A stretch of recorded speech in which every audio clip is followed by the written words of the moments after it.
सबसे पहले आप मेरे चारों तरफ देखिए तो आपको एक शांति मिलेगी। फिर एक शांत सी जगह पे बैठ के और मेरी बातें सुनिए, ध्यान से सुनिए। फर्स्ट, सत्यम वद धर्मचर, अर्थात सत्य बोलिए और धर्म का पालन कीजिए। अब इसको कितना आप डिकोड कर सकते हैं ये मैं आप पे छोड़ती हूँ, क्योंकि मैं नहीं चाहती हूँ मैं स्पून फीडिंग कर रहा हूँ, यानी कि आपको सब कुछ करके दिखाऊँ।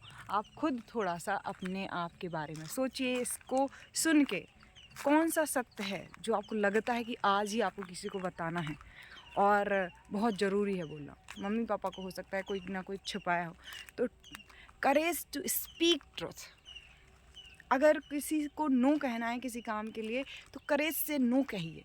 ये मत कहिए कि बस किसी का मन है तो मैंने वो कर दिया, नहीं, ये आपका जीवन है। आप जब करेज के साथ, करुणा के साथ, करेज यानी कि साहस और करुणा के साथ में किसी चीज़ को हाँ करते हैं, किसी चीज़ को ना करते हैं, तो आप सबसे बड़ा काम अपने लिए कर रहे होते हो। दूसरा है, एक दोहा मैं आपको सुनाऊंगी। बुरा जो देखन में चला, बुरा न मिला कोई, जो दिल खोजा आपना, मुझसे बुरा ना कोई। कबीर जी का ये दोहा है, और ये दोहा मेरा सबसे ज़्यादा, वैसे तो हर एक दोहा मैं हज़ारों बार सुन लूँ तब भी उनका अर्थ निकालना मुश्किल है, लेकिन कितने प्यारे तरीके से उन्होंने समझा है कि बुराई किसी में नहीं होती है, हमारे देखने के तरीके में होती है। और अगर हमारा नज़रिया हम बदल दें तो किसी में बुराई तो है ही नहीं, तुरंत बदल जाएगा। साइकोलॉजी में ऐसा कहा जाता है कि ट्रेट होते हैं, जैसे कि हम ह्यूमंस हैं तो हमारे अंदर सारे बुरे से बुरे, नेगेटिव मतलब कि डार्क और पॉजिटिव सारे के सारे ट्रेट्स होते हैं, मतलब कि सारे के सारे चीज़ें होती हैं। बट हम हमारे हमारे वो कब एक्टिव होते हैं, कितना हमारा उन पे कंट्रोल है, ये डिपेंड अलग अलग लोगों पे अलग अलग होता है। और न्यूरो साइंस ये कहता है कि अगर तुमने दिमाग में 5 से 10 बार प्रैक्टिस कर ली कि जैसे कोई आता है और वो बोलता है तो तुम्हें बहुत गुस्सा आता है, इरिटेशन होता है, बट ब्रेन में बैठ के वो 5 बार सोच ली कि वो बोल रहा है, मैं कह रहा हूँ या मतलब वो कुछ भी बोल रहा है, और कोई भी कुछ अच्छा बोल रहा है, कुछ कैसा भी बोल रहा है, तो आप उसको ईज़िली हैंडल कर पाते हो। तो इससे क्या होता है कि आपने 5 बार प्रैक्टिस कर लिया, अब वो कुछ भी आपको नेगेटिव करे आपको फ़र्क नहीं पड़ता है, कोई भी।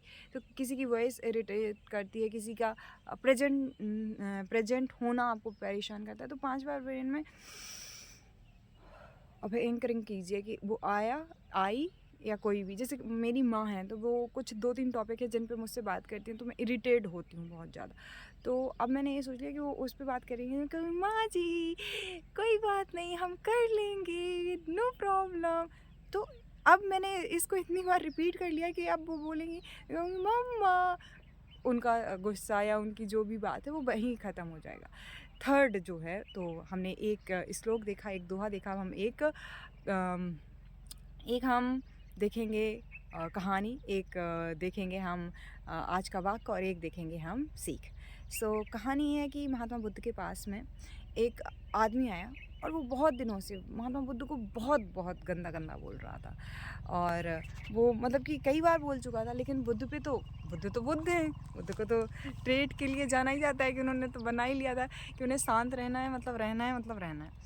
तो जैसे ही मतलब कि उन्होंने बहुत दिन हो गए, फिर वो व्यक्ति आया, वो पूछ लगा आपको कोई फ़र्क नहीं पड़ता है? बुद्ध ने कहा कि अगर तुम्हें कोई उपहार लेके आता है और तुम उससे नहीं देते हो, मतलब उससे वो उपहार नहीं लेते हो, तो क्या होता है? उसने कहा कि वो उपहार उसी को वापस हो जाता है। तो उन्होंने कहा कि ऐसे ही तुमने कोई उपहार दिया था और मैंने नहीं लिया। ये सुन के ही कि मैं तो गाली गलौज कर रहा था और ये उसको भी उपहार की तरह ले रहे हैं। वो व्यक्ति बुद्ध के चरणों में गिर गया, मतलब कि मेंटली चरणों में गिरने का एक प्रतीकात्मकता वो है कि अब वो वैसा रहा नहीं, बदल गया। और इस पूरी कहानी से हमें सीख ये मिलती है कि कोई क्या बोल रहा है इससे कुछ नहीं होता है, हम उसको कैसे ले रहे हैं इससे बहुत कुछ होता है। तो नकारात्मकता स्वीकार ना करना ही परम शांति है। अब एक सदवाक्य, क्षमा करना कमज़ोर का क्षमा करना शक्तिशाली का गुण है, क्योंकि कमज़ोर कभी माफ़ नहीं कर सकता, क्षमा नहीं कर सकता। तो अगर आप क्षमा करते हैं ना तो आपसे बड़ा कोई नहीं है। और ऐसा है नहीं कि मैंने कहा ना सारे ट्रेड्स हमारे अंदर होते हैं, तो किसी ना किसी चीज़ पे आप सब कुछ क्षमा कर देते होंगे, और किसी पर्टिकुलर चीज़ पे, जैसे मैं झूठ बोलने वाले को कभी माफ़ नहीं कर पाती थी, बट मैंने देखा कि मेरे खुद के अंदर ये कमी है, और कुछ कुछ चीज़ों में मैं कर देती हूँ। जैसे कि सरप्राइज़ देना हो तो तब मैं झूठ बोल दूँगी कि नहीं मैं काम कर रही थी, जबकि मैं अपने घर के किसी सदस्य के लिए कुछ बना रही होती थी। तो उस उधर अलाउ होता था, तो वही मैंने सब जगह अलाउ कर दिया। तो बस आपको थोड़ी-सी समझदारी, थोड़ी-सी चीज़ करनी होती है और सब कुछ बदल जाता है। अब है कहानी हो गई, अब है आज की सीख, live life fully right now. आज के दिन में पूरी तरीके से जो करना है, कल रात में आपने लिस्ट बना ली होगी क्या-क्या करना है। अब आप पूछिए, कहे और वो सब करिए जो आपका करने का दिल है। जैसे कि बड़े-बड़े गोल्स होते हैं कि मुझे इतना मंथली कमाना है इस इंसान से, या मेरे घर में इसकी उसकी शादी हो जाए, या फिर बच्चे हो जाएँ, या हम दुनिया घूम लें, या ये कर लें। ये बड़े-बड़े गोल्स हैं, और टाइम लगता है इनमें। लेकिन डेली के जो हैप्पी खुशियों के साथ में, आनंद के साथ में हम समय बिता सकते हैं। जैसे कि मुझे पसंद है अपने आप को प्यार करना एक तरीके से, अपने आप, और जब मैं प्यार करने का मेरा तरीका है बोलना, तो ये हो गया, डांस करना होगा, सॉन्ग सुनना हो गया, गाना हो गया, तो इन सब से मुझे बहुत खुशी मिलती है। तो अगर आप अमीर होते तो यही सब करते ना। अगर आपकी शादी हो जाती, या आपके घर में किसी की शादी हो जाती, तो उस व्यक्ति के साथ भी आप यही करवाते या करते। तो वैसे जीना स्टार्ट कीजिए जैसा आपको जीना है। तो ये है लिव लाइफ फुल्ली। तो ऐसे 5 हर दिन के अमेजिंग कॉन्सेप्ट्स के साथ हम डेली मिलेंगे गुड मॉर्निंग इंडिया के इस एपिसोड में। सो गुड मॉर्निंग इंडिया नहीं, गुड मॉर्निंग दुनिया। सो गुड मॉर्निंग दुनिया में आप सभी का बहुत बहुत स्वागत है। कैसा लगा आपको ये एपिसोड, एंड आपने सच में क्या इससे कुछ सीखा? और असाइनमेंट आपके लिए ये है कि आज रात सोने से पहले आप यहाँ आके लिखेंगे कि आप किस पल में, एक तो होता है टाइम टेबल या शेड्यूल वो कि मुझे ये करना है वो करना है, लेकिन एक है इमोशनल आध्यात्मिक शेड्यूल कि मुझे कब क्या फ़ील करना था, अभी लिखिए, और रात में लिख आके और उसको एडिट करके बताइए कि कितना आपने वही महसूस किया। जैसे कि मैं अपना बता देती हूँ, मेरा असाइनमेंट है कि एक सेकेंड गिर गई होती है अभी तक। मेरा असाइनमेंट है कि मैं अभी जैसे कि बहुत बहुत बहुत बहुत आनंद महसूस करना चाहती हूँ, प्रेम में महसूस करना चाहती हूँ, प्रकृति के कण कण में लयबद्धता चाहती हूँ, इन सब में खो जाना चाहती हूँ।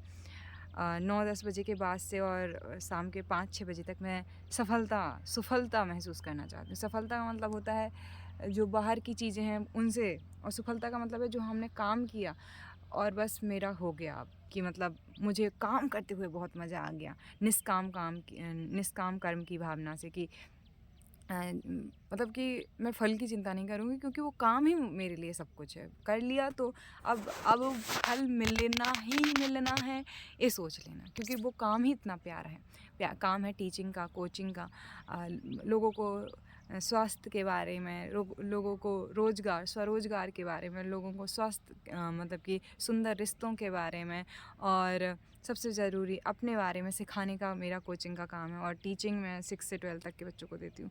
तो मेरा तो हो गया, मैं अपने तरफ से ओके हूँ। तो मैं महसूस करना चाहती हूँ उन पलों में बहुत बहुत बहुत बहुत सफलता, बहुत सफलता शाम तक में। और उससे पहले उसके बाद में मैं अभी भी जैसे अपने परिवार को याद किया, और उसके बाद भी मैं अपने परिवार को के साथ में समय बिताऊं, तो मैं महसूस करूं एक लगाव, एक कनेक्शन, एक लव अफेक्शन, और मतलब कि ये जो प्रेम में होना है, और सबके साथ में कनेक्ट करूं।